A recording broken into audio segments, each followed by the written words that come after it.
ఏదో ఒకటి చేయండి. కాకపోతే ఏంటంటే మీకు ఇంత చుట్టుపక్కల ఇంత కరుడు గట్టినటువంటి దుర్మార్గమైన కామాంధులైనటువంటి సమాజంలో కొంతమంది ఉన్నప్పుడు వాళ్ళని మిమ్మల్ని మీరు రక్షించకుండా ఏర్పాటు చేసుకోండి.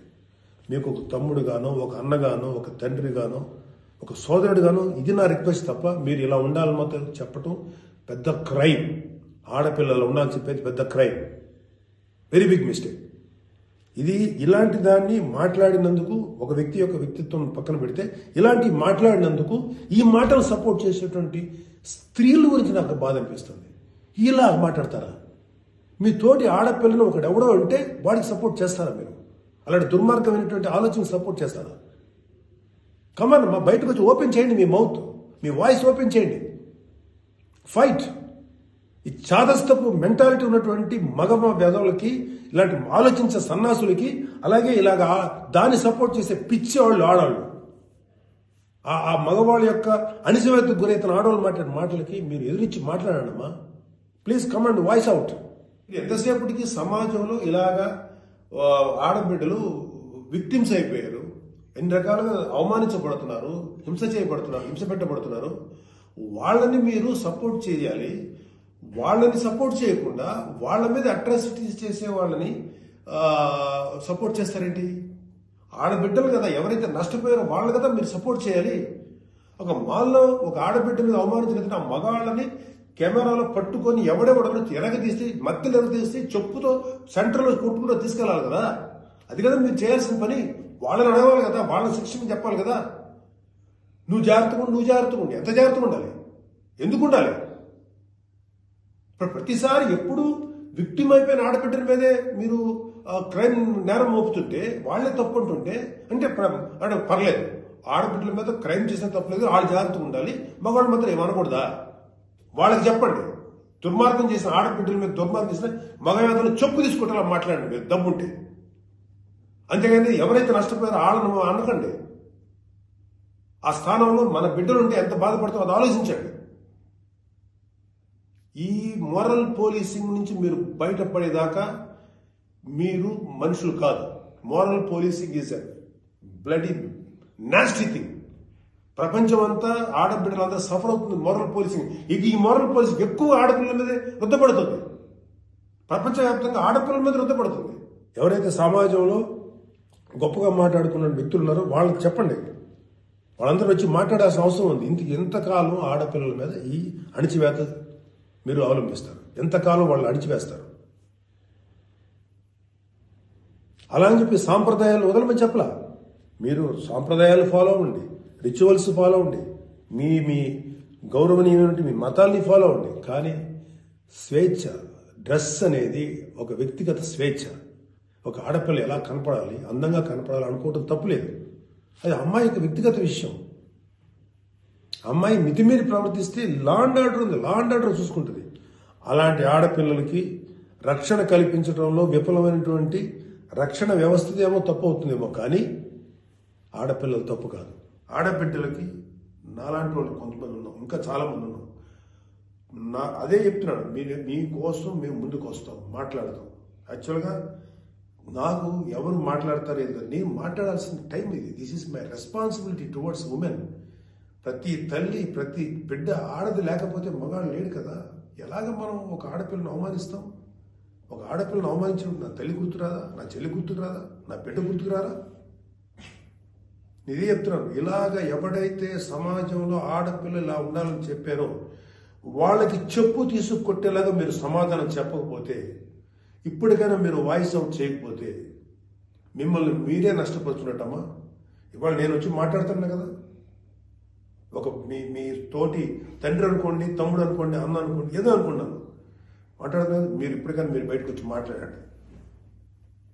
ఖచ్చితంగా ఇవాళ నాకు I have to appreciate women commission. వాళ్ళు ఫైట్ చేస్తారు, అడుగుతున్నారు. అలాగే కొంతమంది ఆడపిల్లలు అడుగుతున్నారు. అడిగే వాళ్ళని తప్పంటారండి. Non sense. ఫైట్ చేయండి అమ్మా. నాకేం పని? నా బిడ్డలు అనుకొని చెప్పాను తప్ప నాకేం వస్తుందండి? మీకేం అధికారం ఉంది? నాకే అధికారం లేదు, అదే చెప్తున్నా కదా. అందరు హీరోయిన్లు తల్లిదండ్రులు లేరా? హీరోయిన్ల తల్లిదండ్రులు లేరా?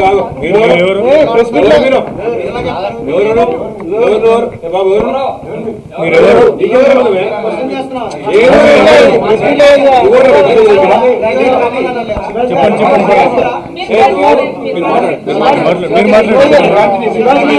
ఈ ప్రపంచంలో అత్యద్భుతంగా ముందుకు వెళుతున్న ఏకైక వ్యవస్థ భారతదేశం.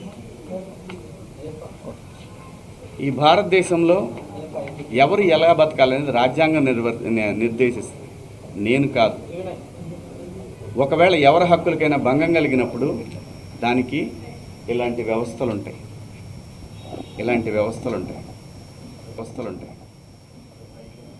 సో నాకు అర్థమైంది ఏంటంటే సలహాలు ఇవ్వటం మానుకోవాలి, సలహాలు ఇవ్వటం, మంచి మాటలు చెప్పటం మానుకోవాలి. ఎవరిదాడికి తెలుసు ఇక్కడ. ఒక్క నిమిషం, అదే చెప్తాను. ఒక్క నిమిషం, నేను చెప్పాలనుకుని చెప్పనండి. మళ్ళీ అంటే నేను అనేది దీన్ని ఇంతటితో ముగించుదామని, ఈ డిస్కషన్ ఇంతటితో ముగిద్దామని చెప్తున్నా. ఎవరి అభిప్రాయాలు ఎవరి వాళ్ళకి తెలుసు. ఇక్కడ మంచి మాటలు చెప్పాను, చెడ్డ మాటలు చెప్పాను అనే దానికి బ్యారియర్ లేదు, వెరీ క్లియర్. నేను వాళ్ళు అడిగిన వాటికి సమాధానాలు ఇచ్చాను. వాళ్ళు మళ్ళీ ఏదన్నా ఉంటే నాకు కాల్ చేస్తూ ఉన్నారు, నాకు మెసేజ్ పంపుతూ ఉన్నారు. నేను అన్నాను, నా వల్ల ఎవరన్నా ఇబ్బంది పడినాన్ని మీకు నేను ఇబ్బంది పెట్టానని మీకు ఎవరన్నా డైరెక్ట్గా వచ్చి కంప్లైంట్ ఇస్తే అప్పుడు కూడా నేను వచ్చి మీకు సమాధానం చెప్తాను మేడం అని చెప్పాను. థ్యాంక్ యూ అండి. సార్, ఇప్పుడు మీరు ఇచ్చినటువంటి కనిపిస్తుందండి. సో అపాలజీ చెప్పారు, కానీ ప్రకాష్ రాజ్ మాత్రం ఇప్పటికీ చెత్తగా మాట్లాడాడు. శివాజీ ఆడవాళ్ళ పట్ల గౌరవమే లేదు అని చెప్తున్నాడు. ఏం చెప్తాను మేడం? నేను ఇంకా చూడలేదండి, చూసినాక చెప్తాను. సార్, మీరు ఇచ్చిన ఎక్స్ప్లెనేషన్ తోని ఇప్పుడు ఈ మహిళా కమిషన్ యాక్సెప్ట్ చేశారా సార్? మీ మాటలకి కట్టుబడే ఉన్నారా? కేవలము 2 మాటలే పొరపాటుగా అన్నాను అన్నది మాత్రమే వెనక్కి తీసుకుంటున్నారు. వాళ్ళకి ఏవైతే నచ్చలేదో వాటికి నేను క్షమాపణ చెప్పాను. నేను ఇచ్చిన స్టేట్మెంట్ అలాగే ఉంది కదా, దాన్ని నేను వెనక్కి తీసుకునేది ఆగుతుందా? కాదు కదా. నేను మంచి చెప్పటం తప్పు అనేది నాకు అర్థమైంది. సోషల్ మీడియాలో విపరీతమైనటువంటి సపోర్ట్ అవుతుందంటే ఎవరినో పొగిడిన తర్వాత ఇంకా ఎవరినో విమర్శించినట్టు అవుతుంది. కాబట్టి ఈ విషయాన్ని ఇంతటితో వదిలేద్దాం. దయచేసి అందరూ కూడా ఎవరి అంతరాత్మలకు వాళ్ళకి తెలుసు ఏం జరుగుతుందనేది. అందరి అభిప్రాయాలను గౌరవిద్దాం. ఫైనల్లీ సోషల్ మీడియాలో మద్దతు పెరుగుతుంది కాబట్టి ఇక మీద నుంచి కూడా అవేర్నెస్ కల్పిస్తూనే ఉంటారా? ఈ లైన్ స్టాండ్ శివాజీ గారు, ఒకటి కేవలం ఒక్కరిద్దరు మాత్రమే మేము వ్యతిరేకించారు, బయట సామాన్య ప్రజలందరూ కూడా మీ వెంబడి ఉన్నారు. మద్దతు ఇస్తున్నారు. సో దీనికి మీరేమంటారు? నేను అవకాశం ఇచ్చానండి, కొంతమందికి మాట్లాడే అవకాశం ఇచ్చాను. నాకు అర్థమైంది ఏంటంటే నువ్వెంత నీ బతుకెంత అంటున్నారు, వాళ్ళని గౌరవిస్తాను. అంటే ఇప్పుడు మీరు చెప్పిన దాంట్లో కూడా నా మీద అంత నా వెనకాలే ఉండి నా మీద కుట్ర చేశారన్నారు కదా వీళ్ళందరికీ. అదేదే నేను అనేది. నేను ఎవరికి భయపడను. అంటే మీకు బాధగా అనిపిస్తుందా? నేను బతుకు తెరువుకి వచ్చేవాడిని, ఇక్కడ కాకపోతే కష్టపడేవాడిని, ఇంకో చోట పోయి బతుకుతా. అంతేగాని ఆత్మాభిమానం చంపుకొని ఎవడికో భయపడి ఎవడో బెదిరిస్తే ఎవడో వార్నింగ్లు ఇస్తే భయపడే రకాన్ని కాదు.